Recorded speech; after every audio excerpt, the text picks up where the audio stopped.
नमः शिवाय। श्री महालक्ष्मी नमः। नमो भगवते वासुदेवाय। जय मां सरस्वती। जय श्री कृष्ण। राधे राधे।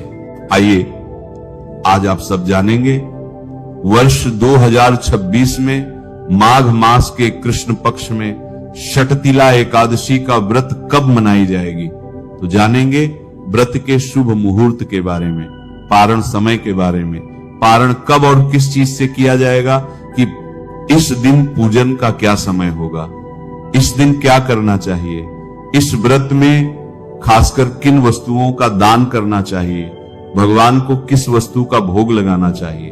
तो आइए जानते हैं इन सब के बारे में। आप सभी को षटतिला एकादशी व्रत की ढेर सारी शुभकामनाएं। आप सभी के जीवन में भगवान विष्णु व माता लक्ष्मी की कृपा से सभी प्रकार के सुख तथा समृद्धि की प्राप्ति हो। जो भी भक्त सच्ची श्रद्धा के साथ नियम और निष्ठा से षटतिला एकादशी का व्रत धारण करते हैं, यह व्रत जो कि सद्बुद्धि एवं आरोग्यदायिनी एकादशी व्रत कहलाती है, इसके करने से जानबूझकर किए गए पाप कर्म भी नष्ट हो जाते हैं। इस व्रत के पुण्य प्रभाव से जन्म जन्मांतरों के पाप नष्ट होते हैं। स्वर्ग में अत्यंत आनंददायक सामग्रियों से परिपूर्ण गृह प्राप्त होता है तथा दुर्भाग्य, दीनता और दरिद्रता का नाश होता है। षटतिला एकादशी व्रत में तिल के 6 प्रकार के प्रयोग बताए गए हैं। इस दिन तिलों से उबटन, तिल स्नान, तिल हवन, तिलयुक्त पान, तिलों का आहार तथा तिल दान, यह षट कर्म यानी 6 प्रकार के कर्म करने का विधान है।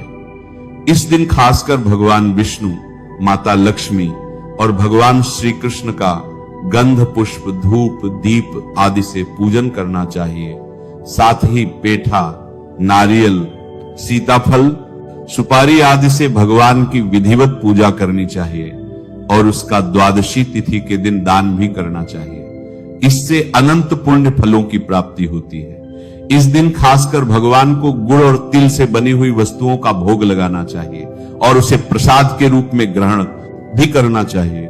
ये अनंत फलदायी होता है। शास्त्रों में स्पष्ट बताया गया है कि न गायत्र्याः परो मंत्रः, न मातुः परमं दैवतम, न गद्गायाः परम तीर्थम, न एकादश्याः सम्मम व्रतम। इस श्लोक का भावार्थ यह है कि जिस प्रकार इस संसार में गायत्री मंत्र से श्रेष्ठ कोई मंत्र नहीं, अपनी माता से बड़ा कोई देवता नहीं और गंगा जी से पवित्र कोई तीर्थ स्थान नहीं है, ठीक उसी प्रकार एकादशी के समान फलदायी और श्रेष्ठ कोई दूसरा व्रत नहीं है। और यदि बात षटतिला एकादशी की करी जाए तो इससे शुभकारी एकादशी शायद ही कोई दूसरी है। माघ मास कृष्ण पक्ष की यह षटतिला एकादशी कोई साधारण तिथि नहीं है, बल्कि वह अवसर है जब भगवान श्री हरि विष्णु अपने भक्तों को आत्मशुद्धि, संयम और वैराग्य का मार्ग दिखाते हैं। वर्ष 2026 में ये एकादशी विशेष इसलिए हो गई है क्योंकि इसी दिन मकर संक्रांति का पावन पर्व भी पड़ रहा है और यहीं से लोगों के मन में भ्रम, संशय और अलग अलग बातें फैलने लगी हैं। कोई कह रहा है कि एकादशी 13 तारीख को है, कोई 14 को बता रहा है, कोई कहता है कि संक्रांति है तो खिचड़ी खानी ही चाहिए और कोई ये सोचकर डर में पड़ गया है कि एकादशी को खिचड़ी नहीं खाई जाती। तो अब क्या होगा? सबसे पहले यह समझना आवश्यक है कि सनातन धर्म में व्रत और तिथि का निर्णय कैसे किया जाता है। पंचांग के अनुसार षटतिला एकादशी तिथि का आरंभ 13 जनवरी 2026 को दोपहर 3:19 से हो रहा है और इसका समापन 14 जनवरी 2026 को शाम 5:54 पर हो रहा है। अब बहुत से लोग यही भ्रम में पड़ जाते हैं और सोचते हैं कि जिस दिन तिथि शुरू हुई उसी दिन व्रत रखा जाएगा, जबकि शास्त्रों में स्पष्ट कहा गया है कि व्रत हमेशा उदया तिथि के अनुसार रखा जाता है। जिस तिथि में सूर्योदय होता है वही तिथि व्रत के लिए प्रधान मानी जाती है। इसी नियम के अनुसार षटतिला एकादशी का व्रत वर्ष 2026 में बुधवार 14 जनवरी को ही रखा जाएगा। इसमें कोई मतभेद, कोई दूसरा विचार और कोई संशय नहीं है। अब इसी दिन मकर संक्रांति भी है। सूर्यदेव इस दिन मकर राशि में प्रवेश करते हैं और उत्तरायण का आरंभ होता है, इसीलिए दिन अत्यंत पवित्र माना गया है। लेकिन यहां एक बहुत सूक्ष्म बात समझनी चाहिए। संक्रांति एक पर्व है और एकादशी एक व्रत तिथि है। पर्व का संबंध उत्सव, दान और सामाजिक परंपराओं से होता है, जबकि व्रत का संबंध आत्म संयम, नियम और तप से होता है। शास्त्रों में ये स्पष्ट कहा गया है कि जब व्रत और पर्व एक ही दिन आ जाए तो व्रत का नियम कभी नहीं टूटता। विशेष रूप से एकादशी का नियम सभी पर्वों से ऊपर माना गया है, क्योंकि यह तिथि स्वयं भगवान श्री हरि विष्णु को समर्पित है। यही कारण है कि 14 जनवरी 2026 को चाहे मकर संक्रांति ही क्यों न हो, एकादशी का नियम ही प्रधान रहेगा। इसका सीधा अर्थ यह है कि इस दिन चावल का सेवन नहीं किया जाएगा। खिचड़ी चावल से बनती है, इसलिए एकादशी के दिन खिचड़ी खाना, बनाना या चखना भी वर्जित है। कई लोग भावुकता में ये कह देते हैं कि संक्रांति पर खिचड़ी न खाएं तो पाप लग जाएगा, लेकिन शास्त्र ये नहीं कहते। शास्त्र कहते हैं कि एकादशी के दिन चावल का सेवन महापाप है, चाहे कोई भी पर्व क्यों ना हो। इसलिए 14 जनवरी 2026 को खिचड़ी नहीं खानी है, नहीं बनानी है और न ही किसी को परोसनी है। अब यहां षठतिला एकादशी का वास्तविक स्वरूप समझना बहुत जरूरी है। इस एकादशी का नाम ही तिल से जुड़ा हुआ है। शास्त्रों में बताया गया है कि इस दिन तिल से स्नान करना, तिल का उबटन लगाना, तिल का दान करना, तिल से भगवान का पूजन करना और तिल से बने पदार्थों का भोग अर्पित करना अत्यंत पुण्यदायक होता है। तिल को पापों का नाश करने वाला और पितरों को तृप्त करने वाला माना गया है। इस दिन भगवान को तिल और गुड़ से बने लड्डू, तिल मिश्रित मिष्ठान्न और सात्विक फल अर्पित करनी चाहिए।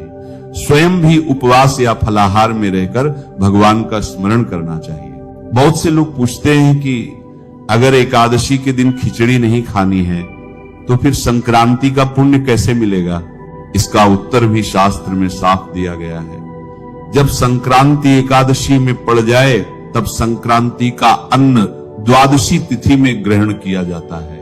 इसका अर्थ यह है कि खिचड़ी एकादशी के अगले दिन यानी द्वादशी को खाई जाती है। इससे एकादशी का नियम भी नहीं टूटता और संक्रांति का पुण्य भी सुरक्षित रहता है।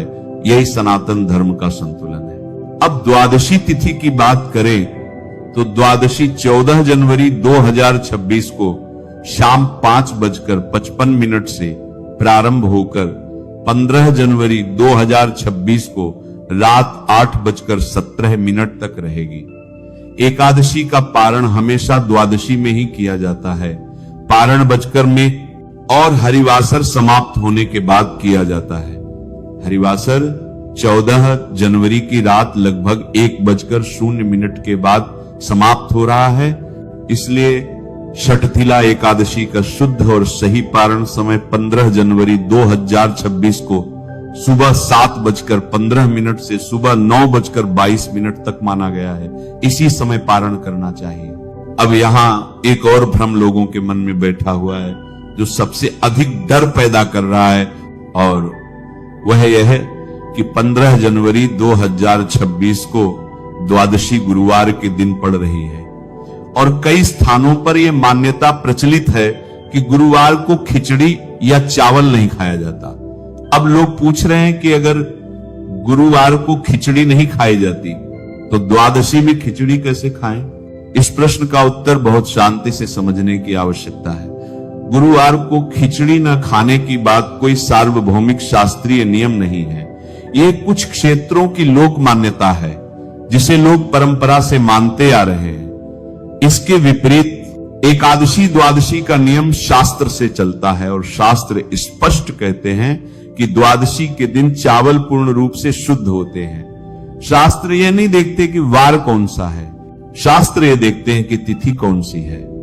जब तिथि द्वादशी होती है तब एकादशी का निषेध समाप्त हो जाता है। इसलिए 15 जनवरी 2026 को, जो कि गुरुवार है, स्नान पूजा और पारण के बाद खिचड़ी खाना पूर्ण रूप से धर्म सम्मत, शुद्ध और दोष रहित है। इसमें न तो गुरुवार का दोष लगता है और न ही कोई पाप माना जाता है, बल्कि यदि कोई व्यक्ति गुरुवार के भ्रम में पड़कर द्वादशी में भी खिचड़ी नहीं खाता तो वह संक्रांति के पुण्य से स्वयं को वंचित कर लेता है। अब पारण की विधि को भी समझना बहुत जरूरी है। पारण का अर्थ ये नहीं है कि सीधे भोजन कर लिया जाए। पारण का अर्थ है व्रत को विधि पूर्वक समाप्त करना। शक्तिला एकादशी का पारण गोदुग्धेन पारणम बताया गया है, अर्थात सबसे श्रेष्ठ पारण गाय के दूध से किया जाता है। यदि दूध उपलब्ध न हो तो जल, फल या तुलसी दल से भी पारण किया जा सकता है। पहले पारण करना चाहिए, उसके बाद ही भोजन करना चाहिए। यही कारण है कि पहले पारण करें और उसके बाद ही खिचड़ी या चावल से बना भोजन ग्रहण करें। एकादशी का वास्तविक अर्थ केवल भूखा रहना नहीं है, यह मन, वचन और कर्म का उपवास है। इस दिन क्रोध, ईर्ष्या, द्वेष, छल, निंदा और अहंकार से दूर रहना चाहिए। जो व्यक्ति केवल अन्न का त्याग करता है लेकिन मन में कटुता रखता है, उसका व्रत पूर्ण नहीं होता। लेकिन जो व्यक्ति प्रेम, क्षमा और संयम के साथ भगवान का स्मरण करता है, वही इस व्रत का वास्तविक फल प्राप्त करता है। षठतिला एकादशी पितरों के लिए भी अत्यंत महत्वपूर्ण मानी गई है। इस दिन संध्या समय दीपक जलाकर पितरों का स्मरण करना, उनसे क्षमा मांगना और उनका आशीर्वाद लेना विशेष पुण्यदायक माना गया है। तिल पितरों को प्रिय है, इसलिए इस दिन तिल का दान और तिल से जुड़े कर्म पितृदोष शांति में सहायक माने जाते हैं। अंत में निष्कर्ष बिल्कुल स्पष्ट और सरल है। 1. 14 जनवरी 2026 को षठतिला एकादशी है। उस दिन खिचड़ी नहीं खानी है, नहीं बनानी है और न ही चखनी है। 2. 15 जनवरी 2026 को द्वादशी है। उसी दिन पारण करना है और पारण के बाद खिचड़ी खानी है, चाहे वह दिन गुरुवार ही क्यों न हो। यही शास्त्र का निर्णय है, यही सनातन की मर्यादा है और यही वह मार्ग है जिससे एकादशी और मकर संक्रांति दोनों का पुण्य सुरक्षित रहता है। राधे राधे। नमः शिवाय। श्री महालक्ष्मी नमः। नमो भगवते वासुदेवाय। जय मां सरस्वती। जय श्री कृष्ण। राधे राधे।